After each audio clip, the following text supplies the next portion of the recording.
Ahora resulta que según los empresarios de estas organizaciones conocidas como la Canacintra, la SENA y la Coparmex, dicen que bueno, el acuerdo firmado el día de hoy por parte del presidente para eliminar el outsourcing abusivo, pues que están en total desacuerdo. Permítanme decirle yo a estos empresarios que también los mexicanos estuvimos en desacuerdo de que se pusiera en riesgo el patrimonio de los mexicanos al solicitar una deuda para salvar al sector privado, pero se hizo. Ahora les toca estar del otro lado de la moneda, en donde se van a tener que ver afectados un poco sus intereses. Y con esto no estoy diciendo que ustedes se van a tener que endeudar ni nada por el estilo, contrario a lo que el sector privado sí hizo que le pasara a los mexicanos. Lo que ahora está solicitando las personas que laboran es algo tan simple como decir, a ver, nosotros queremos una normativa, nosotros queremos derechos, queremos que se pague bien, por algo tan sencillo de que va a ser fundamental para cuando estas personas lleguen al último periodo de su vida, en donde lo más fundamental va a ser los recursos cuando se jubilen. ¿Y qué pasa? Que bajo el esquema del outsourcing, las personas van a obtener un recurso prácticamente nulo o muy bajo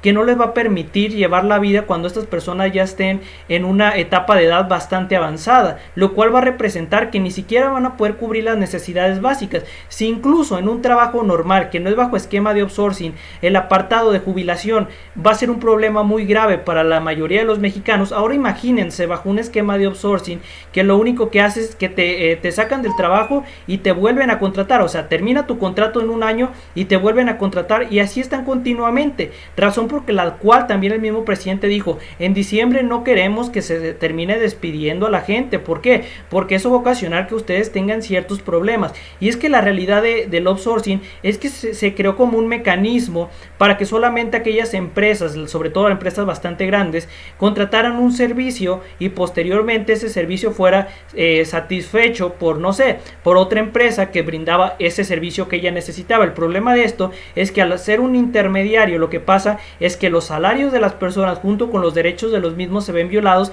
porque todo es bajo contrato y bajo salarios muy bajos, ya que el esquema de outsourcing enfocado a la parte de áreas en las cuales no se necesita una especialización, como por ejemplo a lo mejor podría ser en una parte de ingeniería informática, o a lo mejor ingeniería en computación, o a lo mejor un médico, esos aspectos no, sino que a lo mejor la parte más baja, como puede ser personas que se dedican de seguridad, personas de seguridad privada, personas que a lo mejor tienen que ver con el apartado de limpieza, esos que no necesitan una especialización llegan a tener salarios muy bajos. E incluso cuando están cotizando, ¿qué llega a pasar? Que cotizan tan poco que cuando estas personas ya tienen una edad muy avanzada, el recurso que se les va a otorgar llega a ser incluso menor que el apartado de lo que ellos ganaban realmente cuando estaban laborando. Imagínense, si cuando ellas estaban laborando era prácticamente imposible salir, no sé, una semana, una quincena, un mes, ahora imagínense reduciendo eso a la mitad.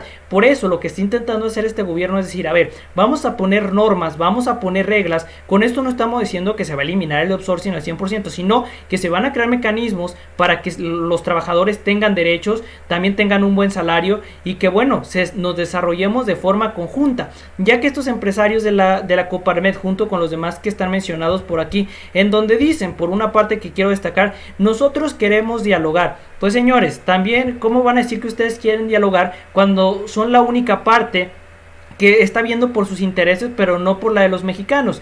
Ellos ponen bajo excusa que, bueno, la competitividad de México se va a venir abajo, y eso es una verdad a medias o incluso una mentira. Les pongo el ejemplo más concreto que yo ya he traído anteriormente. China empezó con salarios precoces incluso inferiores a los de México, bastante inferiores a los de México, pero ¿qué pasó? Que conforme fue avanzando, fue incrementando salarios y hasta llegar a uno de los salarios más altos, y eso es lo que tiene que hacer México. ¿Y qué pasó? ¿La competitividad de China se ve afectada? No, todo lo contrario. Se estima que a lo mejor para el año 2030 China va a ser la potencia que va a superar a Estados Unidos. Y no hubo nada de que, bueno, la competitividad se va a venir abajo, las empresas van a dejar de invertir en China. Claro de que no.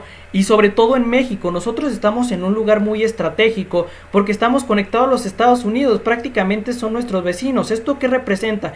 Que para cualquier mercancía que se vaya a mandar hacia Estados Unidos o de Estados Unidos hacia México es mucho más barato. ¿Por qué? Porque se tienen acuerdos comerciales que lo que permite reducir a lo mejor ciertos cobros que se tendrían con relación a otros países, que si vienen de Europa, que si vienen de China, sobre todo recordando ahorita lo que está pasando en Estados Unidos, China, que tienen estos conflictos económicos o estos conflictos que derivan de de alguna forma decir, bueno, nosotros somos más, bla, bla, bla, lo que ocasiona que algunas empresas de China se vengan a México, porque México tiene todos los beneficios, tiene un tratado comercial, somos vecinos de la potencia más importante en este momento, que es Estados Unidos, lo cual representa que la inversión en nuestro país ni competitividad se va a venir abajo, las empresas van a seguir invirtiendo aquí. ¿Por qué? Porque con relación a otros países y con relación a los beneficios que ellos pueden ganar, México es muy competitivo, puedes incrementar el salario de los mexicanos, sobre todo las grandes empresas, y te percatarás de que no habrá ningún problema, porque si tú lo comparas con salarios en Estados Unidos o con salarios en Europa,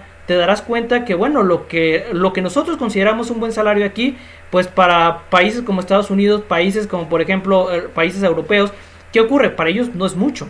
Y es que eso es así de simple. La competitividad, a lo mejor lo van a decir, bueno, se va a ver afectada. Pues puede que un poco, pero no necesariamente eso quiere decir que nos vamos a venir abajo, ni mucho menos.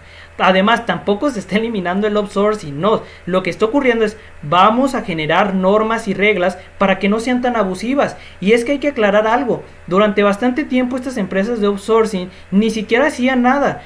¿A qué me refiero con que ni siquiera hacían nada? Eran factureras, hacían simulación de operaciones que le beneficiaba a ciertos empresarios y sobre todo a personajes del sector público. Esa era la realidad. Ahora que se tiene esta gran herramienta, pues muchos de la Coparmex salen a decir, no, es que nosotros estamos en desacuerdo, Andrés Manuel nos está llevando hacia no sé dónde. Esto es una mentira, es una falsedad. La realidad de lo que estamos viviendo en este momento es que se están generando reglas, normas que durante bastante tiempo se dejaron pues a la deriva. Ahora que se está retomando el apartado de considerar al trabajador, de considerar al mexicano o a la clase media como unos elementos pilares para el desarrollo, les duele, porque al hacer eso afectas intereses empresariales. Solamente les invito a que chequemos un poco el pasado. ¿Qué ocurría cuando se le decía a personajes de la Secretaría de Hacienda y Crédito Público de la anterior administración, cuando decía, oigan, ¿por qué no intentan incrementar el salario mínimo? Ellos decían, no, es que eso va a generar inflación gigantesca, nos vamos a convertir en un país como Venezuela si hacemos eso. ¿Qué ocurrió? Llegó Andrés Manuel López Obrador, en las zonas fronterizas del norte incrementó el salario de 186 pesos, en la zona centro lo incrementó creo que de 86 a 120. ¿Y qué ocurrió? Fuimos a esa Venezuela, nuestra moneda se devaluó drásticamente. Claro de que no. Lo que ocurría es que estos empresarios no querían pagar ni un solo peso más.